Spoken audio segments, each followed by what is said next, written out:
Jesus. Hallelujah. വിശുദ്ധ മർക്കോസിന്റെ സുവിശേഷത്തിൽ 8-ാം അധ്യായം 38-ാം തിരുലിഖിതം. പാപം നിറഞ്ഞതും അവിശ്വസ്തവുമായ ഈ തലമുറയിൽ എന്നെക്കുറിച്ചോ എൻ്റെ വചനങ്ങളെക്കുറിച്ചോ ആരെങ്കിലും ലജ്ജിച്ചാൽ മനുഷ്യപുത്രനും തൻ്റെ പിതാവിൻ്റെ മഹത്വത്തിൽ പരിശുദ്ധ ദൂതന്മാരോടുകൂടെ വരുമ്പോൾ അവനെക്കുറിച്ച് ലജ്ജിക്കും എന്നരുളി ചെയ്ത യേശു ക്രിസ്തുവിൻ്റെ അത്ഭുത നാമത്തിൽ നിങ്ങൾക്കേവർക്കും കൃപയും സമാധാനവും. Praise the Lord. പ്രിയപ്പെട്ട ദൈവമക്കളെ, ഇന്ന് നാം ചിന്തിക്കുന്നത് തളർന്നവന് ബലം പകരുന്ന ദൈവത്തെക്കുറിച്ചാണ്. യെശയ്യാ പ്രവചനത്തിൽ 40-ാം അധ്യായത്തിൽ 29-ാം തിരുലിഖിതം, തളർന്നവന് അവിടുന്ന് ബലം പകരുന്നു, ദുർബലനെ അവിടുന്ന് ശക്തിപ്പെടുത്തുന്നു. ഹല്ലേലൂയ. അനേകരുടെ ജീവിതത്തിൽ ദൈവത്തിൻ്റെ ഇടപെടലുകളെ കുറിച്ച് പരിജ്ഞാനമില്ലാത്തത് കൊണ്ട് ജീവിതത്തിൽ അല്പം താഴ്ന്ന ഒരു റേഞ്ചിലൂടെ കർത്താവ് നടത്തുമ്പോൾ അവർ വളരെ ഭയചകിതരാവുകയാണ്. അവരുടെ ജീവിതത്തിന്റെ ബലം തന്നെ നഷ്ടപ്പെട്ടു പോവുകയാണ്. ജീവിതത്തിൽ വല്ലാണ്ട് തകർന്നു പോവുകയാണ്. അരുതേ, കാരണം നമുക്ക് ദൈവമുണ്ട്. സങ്കീർത്തന പുസ്തകത്തിൽ 31-ാം അധ്യായത്തിൽ 19-ാം തിരുലിഖിതം, കർത്താവേ, അങ്ങയുടെ അനുഗ്രഹങ്ങൾ എത്ര വിപുലമാണ്, അങ്ങയുടെ ഭക്തർക്ക് വേണ്ടി അവ ഒരുക്കി വച്ചിരിക്കുന്നു. അങ്ങയിൽ അഭയം തേടുന്നവർക്ക് അവിടുന്ന് അവ പരസ്യമായി നൽകുന്നു. ഞാനും നിങ്ങളും ജീവിതത്തിൽ ഒരു താഴ്ന്ന ഒരു അവസ്ഥയിലൂടെ, ഒരു തകർച്ചയിലൂടെ കടന്നു പോകുമ്പോൾ എന്താ ദൈവവചനം എന്നോട് നിങ്ങൾ ആവശ്യപ്പെടുന്നത്? വേഗം കർത്താവിൽ അഭയം തേടുക, വേഗം കർത്താവിലേക്ക് തിരിയുക. അതാ അവിടുന്ന് നമുക്ക് വേണ്ടി വിപുലമായ അനുഗ്രഹങ്ങൾ ഒരുക്കി വെച്ചിരിക്കുകയാണ്. അഭയം തേടുന്നവർക്ക് അവിടുന്ന് അവ എടുത്തു നൽകുന്നു. ഈ മർമ്മം ഗ്രഹിച്ച ഏതാനും വ്യക്തികളുടെ ജീവിതത്തിൽ എങ്ങനെയാണ് അവർ കർത്താവിൽ അഭയം തേടിയത് എന്ന് ഒന്ന് പരിശോധിക്കുകയാണ്. ഇതാ ഒരു വ്യക്തിയുടെ അനുഭവം ആ വ്യക്തി എഴുതി അറിയിച്ചിരിക്കുകയാണ്. എൻ്റെ പേര് നിഷ, UK-യിൽ നേഴ്സായി ജോലി ചെയ്യുന്നു. ഞാൻ നഴ്സിംഗ് പഠിച്ചു കഴിഞ്ഞ് ഏകദേശം 8 വർഷത്തോളം വിദേശത്ത് ജോലിക്ക് പോകുവാനായി വളരെയധികം ടെസ്റ്റുകൾ എഴുതിയിരുന്നു. എന്തെങ്കിലും തടസ്സം മൂലം ഒരിടത്തും പോകുവാൻ സാധിച്ചില്ല. UK-യിലോ ന്യൂസിലൻഡിലോ ഓസ്ട്രേലിയയിലോ കാനഡയിലോ അമേരിക്കയിലോ ഏതെങ്കിലും ഒരു രാജ്യത്ത്, ഗൾഫിലോ ഏതെങ്കിലും ഒരു രാജ്യത്ത്, എന്നാൽ ഒരു സ്ഥലത്തേക്കും പോകാൻ സാധിച്ചില്ല. ഓരോരോ തടസ്സങ്ങൾ വരുമ്പോഴും ബന്ധുക്കളും മറ്റുള്ളവരും പറയുമായിരുന്നു, എനിക്ക് വിദേശത്ത് പോകാനുള്ള യോഗമില്ലാത്ത കുട്ടിയാണെന്ന്. ഇത് കേട്ട് എൻ്റെ മനസ്സ് വളരെ പ്രയാസപ്പെട്ടു. ഞാൻ തകർന്നു. ഞാൻ ആ തകർച്ചയിൽ കർത്താവിനോട് നിലവിളിച്ച് പ്രാർത്ഥിച്ചു. എല്ലാവർക്കും പോകാമെങ്കിൽ, എല്ലാവരെയും കൊണ്ടുപോകാമെങ്കിൽ എന്നെ എന്തുകൊണ്ട് കൊണ്ടുപോകുന്നില്ല? എനിക്ക് എന്തുകൊണ്ട് പോകാൻ പറ്റുന്നില്ല? ഞാൻ എൻ്റെ കർത്താവിന് മുമ്പിൽ കരഞ്ഞു. TV-യിൽ അഭിഷേകാഗ്നി എന്നൊരു പ്രോഗ്രാം ആ കാലഘട്ടത്തിൽ എന്നെ ശ്രദ്ധയപ്പെട്ടു. അതിൽ അച്ഛൻ പ്രാർത്ഥിക്കുന്നതും അനേകം ജനങ്ങൾ കൈകൾ ഉയർത്തി യേശുവിനെ വിളിക്കുന്നതും ഞാൻ കണ്ടു.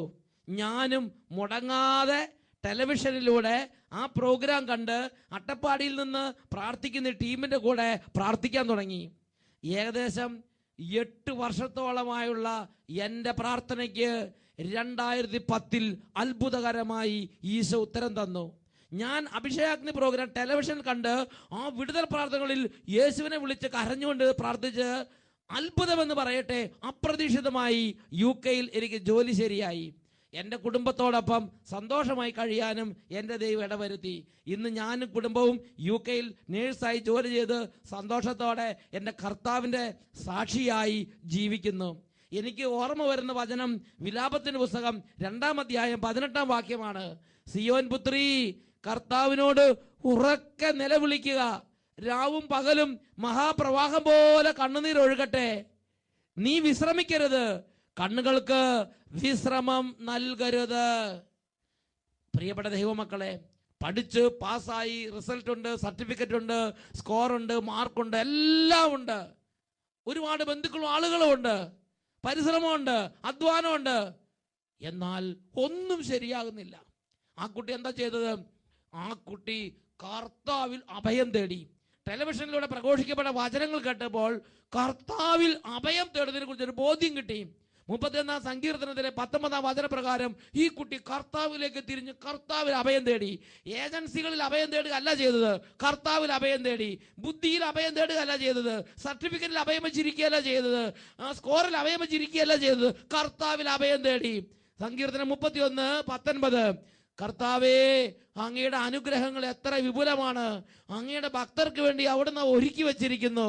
അങ്ങയിൽ അഭയം തേടുന്നവർക്ക് അവിടുന്ന് അവ പരസ്യമായി നൽകുന്നു.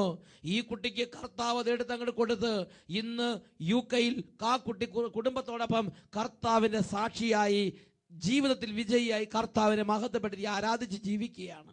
Hallelujah, hallelujah. പ്രിയപ്പെട്ട സഹോദരങ്ങളെ, ദൈവത്തിന്റെ വചനം വളരെ സ്പഷ്ടമായി പഠിപ്പിക്കുന്ന ഒരു സംഗതിയുണ്ട്. സങ്കീർത്തന പുസ്തകത്തിൽ 18-ാം അധ്യായത്തിൽ 35-ാം തിരുലിഖിതം, കർത്താവേ, അവിടുത്തെ വാത്സല്യം എന്നെ വലിയവനാക്കി, അവിടുത്തെ കാരുണ്യം എൻ്റെ പാത വിശാലമാക്കി, എൻ്റെ കാലുകൾ വഴുതാൻ അവിടുന്ന് സമ്മതിച്ചില്ലല്ലോ. അവിടുത്തെ വാത്സല്യം എന്നെ വലിയവനാക്കി.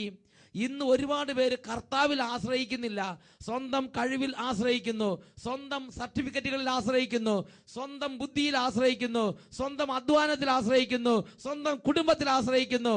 പ്രിയ ദൈവമക്കളെ, ദൈവമായ കർത്താവ് വിശുദ്ധ ലിഖിതങ്ങളിലൂടെ എന്നോടും നിന്നോടും ആവശ്യപ്പെട്ടിട്ടുള്ള അടിസ്ഥാനപരമായ ഒരു സംഗതിയാണ്, നിന്റെ ദൈവമായ കർത്താവിൽ നീ ആശ്രയിക്കുക, നിന്റെ ദൈവമായ കർത്താവിൽ നീ അഭയം തേടുക, അവിടുന്ന് നിന്റെ പാത വിശാലമാക്കും. യെശയ്യാ പ്രവചനത്തിൽ 40-ാം അധ്യായത്തിൽ 31-ാം തിരുലിഖിതം, എന്നാൽ കർത്താവിൽ ആശ്രയിക്കുന്നവർ വീണ്ടും ശക്തി പ്രാപിക്കും, അവർ കഴുകന്മാരെ പോലെ ചിറകടിച്ചുയരും, അവർ ഓടിയാലും ക്ഷീണിക്കുകയില്ല, നടന്നാൽ തളരുകയുമില്ല. കർത്താവിൽ ആശ്രയിക്കാൻ ദൈവത്തിന്റെ വചനം സകല മർത്യരെയും തൊട്ട് വിളിക്കുകയാണ്. ഇതാ മറ്റൊരു വ്യക്തിയുടെ അനുഭവം നിങ്ങളുടെ ശ്രദ്ധയിലേക്ക് കൊണ്ടുവരാം. എൻ്റെ പേര് നിമ ജിജോ. ഞങ്ങൾ കുടുംബസമേതം കാനഡയിലെ ടൊറന്റോ ദേശത്ത് താമസിക്കുന്നു. ഞാൻ ഒരു നേഴ്സാണ്. ഞങ്ങൾക്ക് 3 years പ്രായമുള്ള ഒരു മകനുണ്ട്, ജെയ്സൺ. എൻ്റെ ജീവിതത്തിൽ ദൈവം ചെയ്ത വലിയൊരു അത്ഭുതത്തെ സാക്ഷ്യപ്പെടുത്തുന്നതിന് വേണ്ടിയാണ് ഞാൻ ഈ ലെറ്റർ എഴുതുന്നത്. 2011 ജനുവരി മാസം മുതൽ ഞാൻ എന്നും സെഹിയോൻ വെബ്സൈറ്റിൽ പോയി അഭിഷേകാഗ്നി, മാറാനാത്ത, എൽ ഷദായ് ഇങ്ങനെയുള്ള എല്ലാ പ്രോഗ്രാമുകളും കണ്ടുവരികയാണ്.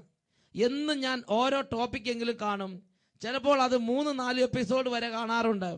അതിൽ പങ്കെടുത്ത് പ്രാർത്ഥിക്കുമ്പോൾ എനിക്ക് ലഭിക്കുന്ന സന്തോഷവും സമാധാനവും പറഞ്ഞറിയിക്കാൻ പറ്റാവുന്നതിലും അപ്പുറത്താണ്. എന്ന് പറഞ്ഞാൽ www.sehion.org എന്ന് പറഞ്ഞ സെഹിയോന്റെ വെബ്സൈറ്റ്, ആ വെബ്സൈറ്റിൽ ഇന്ന് വരെ ടെലിവിഷനിലൂടെ സംപ്രേഷണം ചെയ്തിരിക്കുന്ന എല്ലാ എപ്പിസോഡുകളും ഇട്ടിട്ടുണ്ട്. ഈ സഹോദരി, ഈ നിമ ജിജോ, ഓരോ ദിവസവും പോയി 2, 3, 4 എപ്പിസോഡെല്ലാം വെബ്സൈറ്റ് തുറന്ന് കാണുകയും പ്രാർത്ഥിക്കുകയും ചെയ്യും പതിവാക്കി. അതുവഴി വലിയ സമാധാനവും പറഞ്ഞറിയിക്കാൻ പറ്റാത്ത സന്തോഷവും ജീവിതത്തിലേക്ക് കർത്താവ് കൊടുത്ത് 4 മാസമായി ഞാൻ ഇവിടുത്തെ നേഴ്സിംഗ് രജിസ്ട്രേഷൻ കിട്ടാനുള്ള എക്സാമിന് വേണ്ടി പഠിച്ചുകൊണ്ടിരിക്കുകയായിരുന്നു. മെയ് 18-ന് എക്സാം കഴിഞ്ഞു. ഇത് വളരെ ടഫായ എക്സാമാണ്. 2ാമത്തെ 3ാമത്തെ അറ്റംപ്റ്റിന് ഒക്കെയാണ് മിക്കവരും പാസ്സാകുന്നത്. രാവിലെ അഭിഷേകാഗ്നി കണ്ടതിന് ശേഷമാണ് ഞാൻ എന്നും പഠനം ആരംഭിക്കാറ്. ഞാൻ പഠിക്കുമ്പോഴൊക്കെ പെട്ടെന്ന് കാര്യങ്ങൾ മനസ്സിൽ പതിയാനുള്ള ഒരു ദൈവകൃപ എനിക്ക് അതിൽ നിന്ന് ലഭിച്ചു. ഈ എക്സാമിനെ കുറിച്ച് വലിയ വിവരമൊന്നും ഇല്ലാതിരുന്നിട്ടും എനിക്ക് ലൈബ്രറിയിൽ നിന്ന് നല്ല കുറെ ബുക്സ് എടുത്ത് പഠിക്കാനും സാധിച്ചു. ദൈവത്തിന്റെ കൃപ കൊണ്ട് പലരുടെയും സഹായം എൻ്റെ പഠനത്തെ നന്നാക്കാൻ എന്നെ സഹായിച്ചു. ദൈവത്തിന്റെ വചനത്തിൽ വിശ്വസിച്ച് ഞാൻ പഠിച്ചു. പലരുടെയും സാക്ഷ്യങ്ങൾ കേട്ടത് എൻ്റെ വിശ്വാസത്തെ അനുദിനം വർദ്ധിപ്പിച്ചുകൊണ്ടിരുന്നു. ഓരോ വ്യക്തിയുടെ ജീവിതത്തിലുണ്ടെന്ന അനുഭവങ്ങൾ കേൾക്കുന്നത് നല്ലതാണ്. മറ്റുള്ളവരിൽ ദൈവം ഇടപെട്ട അനുഭവങ്ങൾ ഞാൻ നിങ്ങൾ കേൾക്കുമ്പോൾ ആരാണ് കേൾക്കുന്നത്? അവരുടെ ഉള്ളിലുള്ള വിശ്വാസത്തെ പരിശുദ്ധാത്മാവ് തട്ടി ഉണർത്തും. ഈ മകൾ പറയുകയാണ്, അനേകരുടെ സാക്ഷ്യങ്ങൾ കേട്ടപ്പോൾ എൻ്റെ വിശ്വാസത്തെ അത് വർദ്ധിപ്പിച്ചു. ഞാനും അനുദിനം പ്രാർത്ഥിക്കാൻ തുടങ്ങി. എൻ്റെ ദൈവത്തിന് അസാധ്യമായി ഒന്നുമില്ല എന്നൊരു ദൃഢവിശ്വാസം എൻ്റെ ഹൃദയത്തിൽ പതിഞ്ഞു. എക്സാമിന് തലേ ദിവസം രാത്രി 8:30 ഞാൻ ഒരു എപ്പിസോഡ് കണ്ട് പരിശുദ്ധാത്മാവിന്റെ നിറവിന് വേണ്ടി പ്രത്യേകം പ്രാർത്ഥിച്ചു. ഒട്ടും തന്നെ ടെൻഷൻ ഇല്ലാതെ കിടന്നുറങ്ങി. എക്സാമിന്റെ അന്ന് രാവിലെ 4 മണിക്ക് എഴുന്നേറ്റ് വീണ്ടും വെബ്സൈറ്റ് തുറന്ന് ഒരു വചനഭാഗം കൂടി കേട്ട് പ്രാർത്ഥിച്ചു. അതെല്ലാം കഴിഞ്ഞ് വളരെ സമാധാനത്തോടുകൂടെ എക്സാം എഴുതാൻ വേണ്ടി ഞാൻ പോയി. സമാധാനത്തോടെ എക്സാം എഴുതി. സംശയമുള്ള ക്വസ്റ്റ്യൻസ് ആൻസർ ചെയ്യുന്ന സമയത്ത് ഞാൻ പരിശുദ്ധാത്മാവോട് പ്രാർത്ഥിച്ചു. അങ്ങനെ എക്സാം എല്ലാം എഴുതി കഴിഞ്ഞു. ജയിക്കുക എന്ന സംശയം പലപ്പോഴും ഒരു കള്ളനെ പോലെ മനസ്സിൽ വന്നു. അപ്പോഴൊക്കെ ഞാൻ വിശ്വാസത്തോടെ പറയും, ദൈവത്തിന്റെ ശക്തിയാൽ, ദൈവത്തിന്റെ കൃപയാൽ ഞാൻ ജയിക്കും. ജൂൺ 29 എൻ്റെ റിസൾട്ട് വന്നു. ദൈവത്തിന്റെ അത്ഭുതം, ഞാൻ പാസ്സായിരിക്കുന്നു. സന്തോഷം കൊണ്ട് ഞാൻ ദൈവത്തെ ആരാധിച്ച് സാഷ്ടാംഗം പ്രണമിച്ച് മഹത്വപ്പെടുത്തി.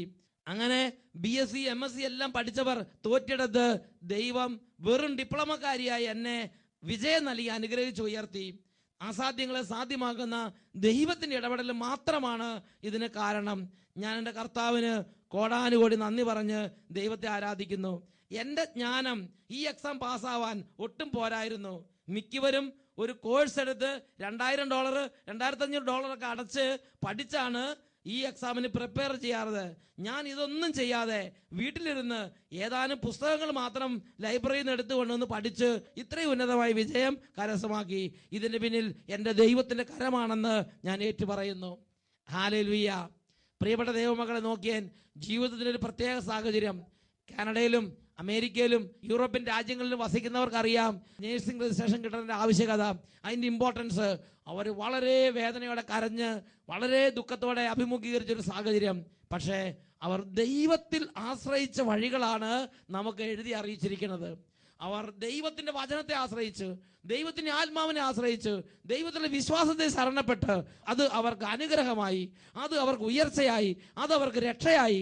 സങ്കീർത്തന പുസ്തകത്തിൽ 27-ാമത്തെ അധ്യായത്തിൽ 5-ാമത്തെ തിരുലിഖിതം, ക്ലേശകാലത്ത് അവിടുന്ന് തൻ്റെ ആലയത്തിൽ എനിക്ക് അഭയം നൽകും, തൻ്റെ കൂടാരത്തിനുള്ളിൽ അവിടുന്ന് എന്നെ ഒളിപ്പിക്കും, എന്നെ ഉയർന്ന പാറമേൽ നിർത്തും.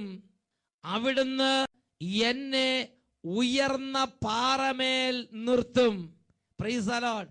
ഉയർന്ന പാറമേൽ നിർത്തുന്ന ഒരു ദൈവം ബൈബിളിലുണ്ട്. വീണ്ടും സങ്കീർത്തന പുസ്തകത്തിൽ 25-ാം അധ്യായത്തിലെ 12-ാം തിരുലിഖിതം, കർത്താവിനെ ഭയപ്പെടുന്നവൻ ആരോ അവൻ തെരഞ്ഞെടുക്കേണ്ട വഴി അവിടുന്ന് കാണിച്ചു കൊടുക്കും. അവർ ഐശ്വര്യത്തിൽ വാഴും, അവരുടെ മക്കൾ ഭൂമി അവകാശമാക്കും. സുഭാഷിതങ്ങളുടെ പുസ്തകത്തിൽ 3-ാം അധ്യായം 5-ഉം 6-ഉം തിരുലിഖിതങ്ങൾ വചനം പഠിപ്പിക്കുന്നു, പൂർണ്ണ ഹൃദയത്തോടെ കർത്താവിൽ വിശ്വാസമർപ്പിക്കുക, സ്വന്തം ബുദ്ധിയെ ആശ്രയിക്കുകയും അരുത്, നിന്റെ എല്ലാ പ്രവൃത്തികളും ദൈവ വിചാരത്തോടെ ആകട്ടെ, അവിടുന്ന് നിനക്ക് വഴി തെളിച്ചു തരും. ജ്ഞാനി എന്ന് സ്വയം ഭാവിക്കരുത്. ദൈവ വിചാരത്തോടെ എല്ലാ കാര്യങ്ങളിൽ നിന്നും ചെയ്യുക. നീ പൂർണ്ണ ഹൃദയത്തോടെ കർത്താവിൽ വിശ്വാസം അർപ്പിക്കുക. ജ്ഞാനി എന്ന് സ്വയം ഭാവിക്കരുത്. അങ്ങനെ എളിമപ്പെട്ട് കർത്താവിനെ ആശ്രയിക്കുന്ന ഒരു ജീവിതത്തിലേക്ക് വരാൻ സാധിച്ചാൽ, നിഷ്കളങ്കമായി കർത്താവിനെ ആശ്രയിക്കുന്ന അനുഭവത്തിലേക്ക് വരാൻ സാധിച്ചാൽ, നിന്റെ ജീവിതത്തിൽ ഉയർന്ന പാറമേൽ നിർത്തുന്ന കർത്താവിന്റെ ഇടപെടൽ നീ കണ്ടിരിക്കും. വീണ്ടും സങ്കീർത്തന പുസ്തകത്തിൽ 18-ാം അധ്യായത്തിൽ 25-ാം തിരുലിഖിതം വചനം പഠിപ്പിക്കുന്നു, നിഷ്കളങ്കനോട് അവിടുന്ന് നിഷ്കളങ്കമായും, നിർമ്മലനോട് അവിടുന്ന് നിർമ്മലമായും, വിശ്വസ്തനോട് അവിടുന്ന് വിശ്വസ്തമായും ഇടപെടുന്നു. നിർമ്മലനോട് അവിടുന്ന് നിർമ്മലമായും, നിഷ്കളങ്കനോട് അവിടുന്ന് നിഷ്കളങ്കമായും, വിശ്വസ്തനോട് അവിടുന്ന് വിശ്വസ്തമായും ഇടപെടുന്നു. ഹല്ലേലൂയ. നീ നിന്റെ ദൈവമായ കർത്താവിനെ ജീവിതത്തിന്റെ ആവശ്യത്തിൽ ആശ്രയിക്കുന്നുവോ? നിഷ്കളങ്കമായി ഇടപെടുന്നുവോ? വിശ്വസ്തയോടെ വ്യാപരിക്കുന്നുവോ? അവിടെ ദൈവത്തിന്റെ ശക്തി നിനക്ക് വേണ്ടി വ്യാപരിക്കും. ഹബക്കൂക്ക് പ്രവാചകന്റെ പുസ്തകത്തിൽ 1-ാം അധ്യായത്തിൽ 15-ാം വാക്യത്തിൽ പഠിപ്പിക്കുകയാണ്, സ്വന്തം ശക്തിയെ ദൈവമായി കരുതുന്നവർ പരിഭ്രാന്തരാകും. ഞാനും നിങ്ങൾ എന്താ ചെയ്യേണ്ടത്? മുഴുവൻ ഹൃദയത്തോടെ കർത്താവിൽ വിശ്വാസം അർപ്പിക്കുക. യെശയ്യാ പ്രവചനത്തിൽ 40-ാം അധ്യായം 28-ാം തിരുലിഖിതം, നിങ്ങൾ കേട്ടിട്ടില്ലേ, നിങ്ങൾക്ക് അറിഞ്ഞുകൂടെ, കർത്താവ് നിത്യനായ ദൈവവും ഭൂമി മുഴുവന്റെയും സൃഷ്ടാവുമാണ്. അവിടുന്ന് ക്ഷീണിക്കുകയോ തളരുകയോ ഇല്ല. അവിടുത്തെ മനസ്സ് അഗ്രാഹ്യമാണ്. തളർന്നവന് അവിടുന്ന് ബലം നൽകുന്നു, ദുർബലന് അവിടുന്ന് ശക്തി പകരുന്നു. ഈ നിമിഷങ്ങളിൽ എഴുന്നേറ്റ് നിന്ന് പ്രാർത്ഥിക്കുകയാണ്. ഓ ദൈവമേ, ജീവിതത്തിന്റെ സങ്കീർണ സാഹചര്യങ്ങളിൽ തളർന്നു പോയ ദൈവമക്കളിലേക്ക് സ്വർഗത്തിന്റെ ഒരു പുതിയ ശക്തിയെ ഇറക്കണമേ. 2 കരങ്ങൾ ഉയർത്തി എല്ലാവരും സ്തുതിക്കട്ടെ. Hallelujah, hallelujah. അനേക പരീക്ഷണങ്ങളിൽ, അനേക പ്രതികൂലങ്ങളിൽ, നിർണായക ഘട്ടങ്ങളിൽ തളർന്നവരെ ഇപ്പോൾ ശക്തിപ്പെടുത്തണമേ. എല്ലാവരും സ്തുതിക്കുന്നു. Hallelujah, hallelujah. ദൈവത്തിന്റെ അത്ഭുത ശക്തി വ്യാപരിക്കുന്നു. മനസ്സ് തുറക്കുക.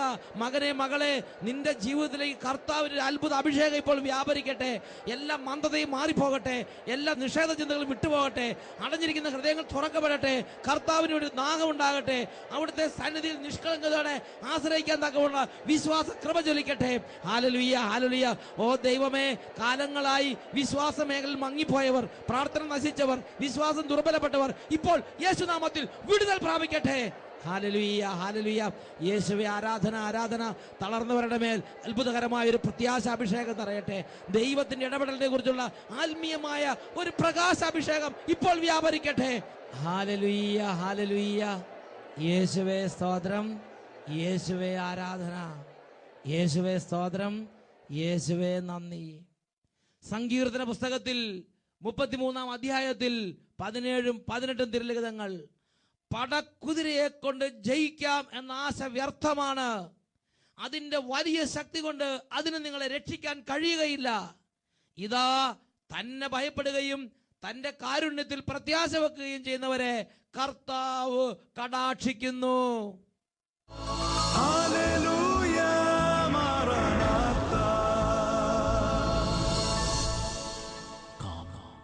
Lord Jesus.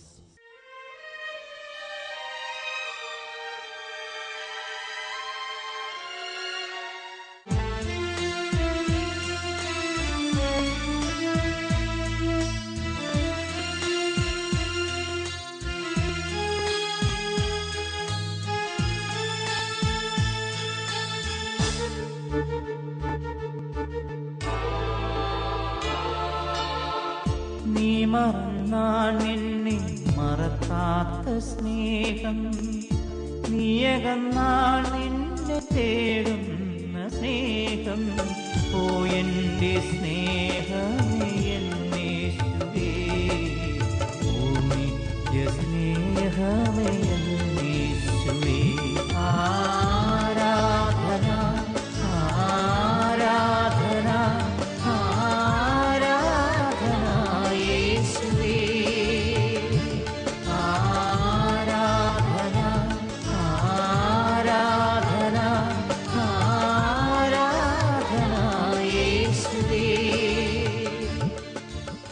യെരമ്യായുടെ പുസ്തകം 32-ാം അധ്യായത്തിൽ 20-ാം തിരുലിഖിതം, കർത്താവേ, ഈജിപ്തിലും ഇസ്രായേലിലും ലോകമെമ്പാടും ഇന്നോളം അത്ഭുതങ്ങളിലൂടെയും അടയാളങ്ങളിലൂടെയും ശക്തമായ ഭുജബലത്താലും അവിടുന്ന് ഇന്നോളം പ്രസിദ്ധനാണല്ലോ.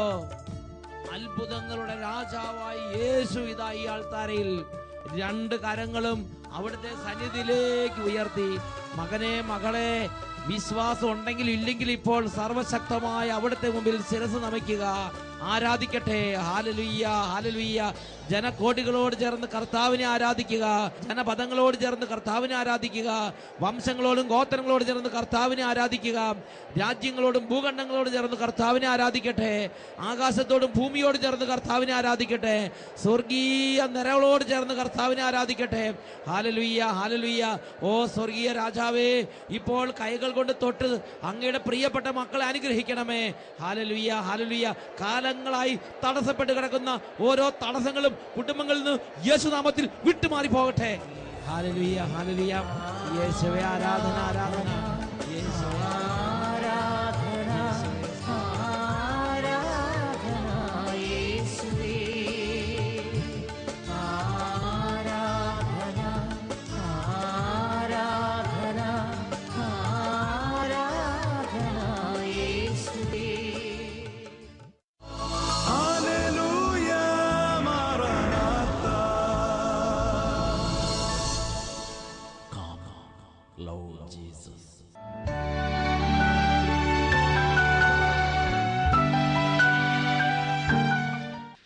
കഴിഞ്ഞ സെപ്റ്റംബറിൽ ഇവിടെ ധ്യാനം നടക്കുമ്പോൾ ആ ധ്യാനം തുടങ്ങുന്നതിന് ഒരു ദിവസം മുമ്പ് ഞങ്ങളുടെ കുടുംബത്തിൽ വലിയൊരു ബുദ്ധിമുട്ട് ഉണ്ടായി. അതായത് ഞങ്ങൾ ഏറ്റവും കൂടുതൽ സ്നേഹിച്ചിരുന്ന ഞങ്ങളുടെ അപ്പച്ചന് തലച്ചോറിൽ ഒരു ബ്ലോക്ക് ഉണ്ടായി. അത് ഹെമറേജായി മാറി, അത് രക്തസ്രാവമായി മാറി. അദ്ദേഹത്തിൻ്റെ വലതുഭാഗം കൈയും കാലും നാവും കുഴഞ്ഞു പോയി. അപ്പോൾ ഉടനെ തന്നെ ഞങ്ങൾ ഹോസ്പിറ്റലിൽ എത്തിച്ചു. വെൽകെയർ ഹോസ്പിറ്റലിൽ ICU യൂണിറ്റിൽ അഡ്മിറ്റാക്കി. കഴിഞ്ഞ വർഷത്തെ പാലക്കാട് ടൗൺ ഹാൾ കൺവെൻഷൻ നടക്കുന്നതിന് ഒരു ദിവസം മുമ്പ് ഇങ്ങനത്തെ ഒരു സങ്കടകരമായൊരു അല്ലെങ്കിൽ ഒരു രോഗകരമായ അവസ്ഥ കുടുംബത്തെ സമീപിച്ചു. അത് കഴിഞ്ഞ് ഡോക്ടർ സ്കാൻ ചെയ്തപ്പോൾ ഈ ബ്ലീഡിംഗ് ഉണ്ടെന്ന് പറഞ്ഞു. അപ്പോൾ സർജറി ചെയ്യുന്ന കാര്യം ആലോചിച്ചപ്പോൾ ഡോക്ടർ പറഞ്ഞു സർജറി കൊണ്ട് ഇതിന്ന് രക്ഷപ്പെടാൻ പറ്റത്തില്ല. കാരണം ഇൻട്രാക്രേനിയൽ ഹെമറേജ് എന്ന് പറയും, തലച്ചോറിന് ഉള്ളിൽ വളരെ ഉള്ളിലുള്ളതായതുകൊണ്ട് പ്രായം ഇത്ര ഉള്ളത് കൊണ്ട് ഓപ്പറേഷൻ ചെയ്ത് രക്ഷപ്പെടുത്താൻ പറ്റുമെന്ന് തോന്നുന്നില്ല എന്ന് പറഞ്ഞു. എന്തായാലും നമുക്ക് നോക്കാമെന്ന് പറഞ്ഞ് 2 ദിവസമായി. അപ്പം സ്ഥിതി മെച്ചപ്പെടുന്ന കണ്ടീഷനൊന്നും ഇല്ല. ഞങ്ങൾ പലതവണ ചോദിച്ചിട്ടും മെച്ചപ്പെടുന്ന കണ്ടീഷൻ നോക്കാം, ഒക്കെ ദൈവത്തിന്റെ കയ്യിലിരിക്കുന്നതെന്നുള്ള അഭിപ്രായം വന്നു. അല്ലെങ്കിലും ഞങ്ങൾക്ക് ദൈവത്തിന്റെ കയ്യിൽ തന്നെ ഞങ്ങൾ അർപ്പിച്ചിരുന്നു. കാരണം എൻ്റെ അമ്മയും എൻ്റെ മൂത്ത സിസ്റ്റർ നാട്ടിൽ നിന്ന് വന്നിട്ടുണ്ടായിരുന്നു. അവരെ ഞാൻ ഈ ധ്യാനത്തിന് ഇവിടെ പങ്കെടുപ്പിച്ചിട്ടുണ്ടായിരുന്നു. ഇവിടെ ടൗൺ ഹാളിലെ കൺവെൻഷനുണ്ടായിരുന്നു. അപ്പോൾ 2ാമത്തെ ദിവസം ഈ അപ്പച്ചന് ഇറിറ്റേഷൻ കാരണം ഈ മൂക്കിൽ നിന്ന് ഈ നേസൽ ഫീഡ് ചെയ്തുകൊണ്ടിരുന്ന ട്യൂബ് ഊരിക്കളയുന്ന ഒരു വലിയ ബുദ്ധിമുട്ടുണ്ടായിരുന്നു. അപ്പോൾ ആഹാരം കഴിക്കാതെ എങ്ങനെ രോഗിക്ക് ആരോഗ്യം ഒന്നൊന്നിലൊന്നിൽ ക്ഷീണിച്ചുകൊണ്ടിരിക്കുകയാണ്. അപ്പോൾ ആഹാരം കഴിക്കാതെ രക്ഷയില്ല, അതിലൂടെ തന്നെ വേണം മരുന്നും കൊടുക്കാനായിട്ട്. ഞാൻ ആ ഫ്ലാസ്കിൽ ഒരു ഗ്ലാസ് പാല് വാങ്ങിയിട്ട് ഞാൻ അവിടെ നിന്ന് വേഗം ഇവിടെ എത്തി. ഈ ഓഡിറ്ററിന്റെ ഈ മുറ്റത്തിന്റെ മുൻപിലെത്തി, നമ്മുടെ ടൗൺ ഹാളിലെത്തി. ഈ മുൻപിൽ നിൽക്കുമ്പോൾ ഇവിടെ നിന്നപ്പോൾ അച്ഛൻ നല്ലതായിട്ട് ധ്യാനിപ്പിച്ചുകൊണ്ടിരിക്കുകയാണ്. അപ്പൊ ഞാൻ ദൈവത്തോട് പറഞ്ഞു, എന്റെ ദൈവമേ ഇതിപ്പോ ആ കഷ്ടമായി, ഇനി അപ്പച്ചന് ആഹാരം കൊടുക്കാനും പറ്റിയില്ല, അച്ഛനെ കാണാനും പറ്റിയില്ല, ഞാൻ എന്നാ ചെയ്യേണ്ടെന്നുള്ള കണ്ടീഷൻ നിൽക്കുമ്പോൾ അച്ഛന് പെട്ടെന്ന് സൈമൺ ബ്രദറെ മൈക്ക് ഏൽപ്പിച്ചിട്ട് സ്റ്റേജിന് പുറകിലേക്ക് പോകുന്നു. സ്റ്റേജിന് പുറകിൽ പോയി നിന്നിട്ട് അച്ഛൻ കൈകൾ മുകളിലേക്ക് ഉയർത്തിനിറഞ്ഞു നല്ലോണം പ്രാർത്ഥിക്കുക. പ്രാർത്ഥിച്ചു കഴിഞ്ഞ് ബൈബിളിലൊക്കെ തുറന്നു വെച്ച് പ്രാർത്ഥിച്ചു. അത് കഴിഞ്ഞിട്ട് എന്നോട് ചോദിച്ചു എന്താ കാര്യം എന്ന് പറഞ്ഞു. അപ്പൊ എനിക്ക് പറയാൻ പറ്റുന്നില്ല, ഞാൻ അങ്ങനെ കരയാണ്. അപ്പോൾ ഈ സാവു ബ്രദർ പറഞ്ഞു ഇങ്ങനെയാണ് ICU യൂണിറ്റിലാണ് അപ്പം കിടക്കുന്നത്, അതിന് അച്ഛനെ അടുത്ത് പാല് വെഞ്ചരിപ്പിച്ച് കൊണ്ടുപോകാൻ വന്നതാണെന്ന് പറഞ്ഞു. അപ്പോൾ അച്ഛൻ എന്ത് പറഞ്ഞു, മുട്ട നിൽക്കുക മകൻ ഇവിടെ മുട്ട നിൽക്കുന്നു പറഞ്ഞു. എന്നെ മുട്ട നിർത്തി നല്ലവണ്ണം പ്രാർത്ഥിച്ചു. പ്രാർത്ഥിച്ചപ്പോൾ ഉണ്ടായ അനുഭവം പറഞ്ഞു കഴിഞ്ഞാൽ ശരിക്കും പറഞ്ഞാൽ ഞാൻ നിലത്ത് നിന്ന് പതിയെ ഉയരുന്ന പോലെ എനിക്കൊരു അനുഭവം തോന്നി. അതുപോലെ തന്നെ ശരിക്കും ഒരു പ്രകാശത്തിന്റെ ഒരു ഗോളം, പ്രകാശം കൊണ്ട് നിറയായിരുന്നു അവിടെ. ആ പ്രകാശം കൊണ്ട് നിറഞ്ഞ് എനിക്ക് ഒരു ബോധം ഇല്ലാത്ത അവസ്ഥയിലെത്തി. അത് കഴിഞ്ഞ് ഒരു 2 മിനിറ്റ് 3 മിനിറ്റ് കഴിഞ്ഞിട്ടുണ്ടാകണം. അപ്പോൾ അച്ഛൻ എന്നോട് പറഞ്ഞു, ഈ പാല് നീ അപ്പച്ചന് കൊടുക്ക്. അതായത് തളർവാദ രോഗിയെ സൗഖ്യപ്പെടുത്തിയ ആ കർത്താവ് ഇതാ നിന്റെ അപ്പച്ചന് സൗഖ്യം തന്നു കഴിഞ്ഞിരിക്കുന്നു. നീ ഈ പാല് കൊണ്ടുപോയി നിന്റെ അപ്പച്ചന് കൊടുക്ക്, ആ അപ്പച്ചൻ രക്ഷപ്പെടും. ഞാനാ പറയുന്നത്. ഞാൻ അച്ഛനോട് പറഞ്ഞു, എന്റെ അപ്പൻ രക്ഷപ്പെട്ട് കഴിയുമ്പോൾ ഞാൻ ഇവിടെ വന്ന് സാക്ഷ്യം പറയും. പാല് കൊടുത്ത് അന്ന് വൈകുന്നേരം അന്ന് കൊണ്ടുപോയി പാല് കൊടുക്കുമ്പോ ഈ സിസ്റ്റർ എന്ത് ചെയ്തെന്ന് പറഞ്ഞു കഴിഞ്ഞാല് സ്വല്പം തുള്ളി ആയിട്ടാണ് വായിലേക്ക് കൊടുത്തത്. അതിനുശേഷം അത് അപ്പച്ചന് 1/2 ഗ്ലാസ് പാല് കൊടുത്തു. അങ്ങനെ കൊടുത്തു. അപ്പച്ചൻ അതങ്ങനെ കഴിച്ചു. ആ കഴിച്ചു കഴിഞ്ഞ് വൈകുന്നേരം 4 മണിയായപ്പോ കയറിയപ്പോ ഞാൻ പറഞ്ഞു, അപ്പ ഇത് വട്ടായി അച്ഛൻ പ്രാർത്ഥിച്ചു തന്ന പാലാണ്, ഇത് കഴിക്കുമ്പോൾ അപ്പച്ചൻ രക്ഷപ്പെടുന്ന അച്ഛൻ പറഞ്ഞിട്ടുണ്ട്, അതുകൊണ്ട് അപ്പച്ചൻ വിശ്വസിച്ചിരിക്കുക, നല്ല ധൈര്യത്തിലിരിക്കുക എന്ന് പറഞ്ഞു. അന്ന് വൈകുന്നേരം അപ്പച്ചന് മരുന്നുകളെല്ലാം സ്വീകരിക്കാൻ തുടങ്ങി. ട്യൂബ് ഇട്ടു. പിറ്റേ ദിവസം രാവിലെ 10 മണിക്ക് സ്കാൻ ചെയ്യുമ്പോൾ 80% ബ്ലീഡിങ് മാറിക്കഴിഞ്ഞു. അപ്പച്ചന്റെ തലയിൽ മാറി. ഹല്ലേലൂയ. പ്രിയപ്പെട്ട സഹോദരങ്ങളെ, ഓപ്പറേഷനോ മെഡിസിനോ ഒന്നും ഫലിക്കാതെ അങ്ങനെ പ്രത്യേകിച്ച് ബ്രെയിനിന്റെ ഉള്ളിൽ എന്തോ ഒരു മേഖലയിലായിരുന്നു ആ ക്ഷതം വന്നത്. പക്ഷേ അവിടെ ഒരു ട്രീറ്റ്മെന്റും ഇല്ലാതെ 80% ഹീലിംഗ് ആ പാല് കൊടുത്തപ്പോൾ തന്നെ സംഭവിച്ചു. അത് ഡോക്ടർ തന്നെ പറയുകയും ചെയ്തു, ഇതൊരു അത്ഭുതമാണ് എന്നല്ലാതെ എനിക്ക് പറയാൻ പറ്റുകയില്ല. ഇത് മരുന്ന് പ്രവർത്തിക്കേണ്ട സമയം ആയില്ല, അതിന് മുമ്പ് തന്നെ അപ്പച്ചന്റെ അസുഖം മാറിക്കഴിഞ്ഞു, നിങ്ങൾക്ക് ദൈവാനുഗ്രഹം നന്നായി ഉണ്ടെന്ന് പറഞ്ഞു. ഞാൻ ഇവിടെ ധ്യാനത്തിൽ വന്ന കാര്യവും പറയുകയും ചെയ്തിട്ടുണ്ട്. ഹല്ലേലൂയ. 2 കരങ്ങൾ ഉയർത്തിയടിച്ച് വലിയ ആഹ്ലാദത്തോടെ ദൈവത്തെ ആരാധിക്കാം. സൈന്യബലത്താലല്ല, കരബലത്താലുമല്ല, എന്റെ ആത്മാവിനാലാണ്, എന്റെ ആത്മാവിനാലാണ്. ഒരുമിച്ച് സൈന്യബലത്താലല്ല, കരബലത്താലുമല്ല, എന്റെ ആത്മാവിനാലാണ്, എന്റെ ആത്മാവിനാലാണ്.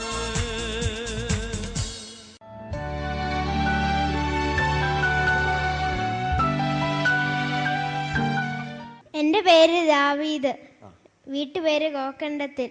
എനിക്ക് 10 വർഷമായിട്ട് തണുത്ത വെള്ളത്തിൽ മുഖം കഴുകുമ്പോൾ അലർജി ആയിരുന്നു. കഴിഞ്ഞ ഇവൻ ജനിച്ചിട്ട് 10 വർഷമായി. ജനിച്ചപ്പോ മുതൽ ഇവന് പച്ചവെള്ളം തൊടിയിക്കാൻ പാടില്ലായിരുന്നു ദേഹത്ത്. കുളിക്കാനൊന്നും. ഇവിടുത്തെ കടും ചൂടിലും കഴിഞ്ഞ 4 വർഷമായിട്ട് ഇവൻ കേരളത്തിലാണ്. കടും ചൂടിലും ചൂടുവെള്ളം വേണമായിരുന്നു കുളിക്കാൻ. ഈ ധ്യാന കേന്ദ്രത്തിൽ വന്ന് കയറി അന്ന് മുതൽ തണുത്ത വെള്ളത്തിലാ കുളിക്കുന്നത്. പച്ചവെള്ളത്തിൽ കുളിച്ചാൽ എന്താ ഉണ്ടാവുമായിരുന്നത്? ഈ കണ്ണ് ചുവന്ന് വരിക, ശ്വാസം മുട്ടുക, ഇങ്ങനെയുള്ള ഇതായിരുന്നു. അലർജി പോലത്തെ രോഗപീഠ കഴിഞ്ഞ ഉണ്ടായതിനു ശേഷം പിന്നെ ഇത് ഇപ്പൊ 1/2 മണിക്കൂർ മുമ്പ് കുളിച്ചിട്ടവനെ തണുത്ത വെള്ളം. യാതൊരു കുഴപ്പമില്ല. നോക്ക്. ഹല്ലേലൂയ. കൈ ഉയർത്തി ദൈവമേ നന്മകളെയോർത്തു പാടി സ്തുതിച്ചിടുന്നു. ദൈവമേ നന്മകളെയോർത്തു പാടി സ്തുതിച്ചിടുന്നു. ഹല്ലേലൂയ മാറാനാത്ത. Lord Jesus.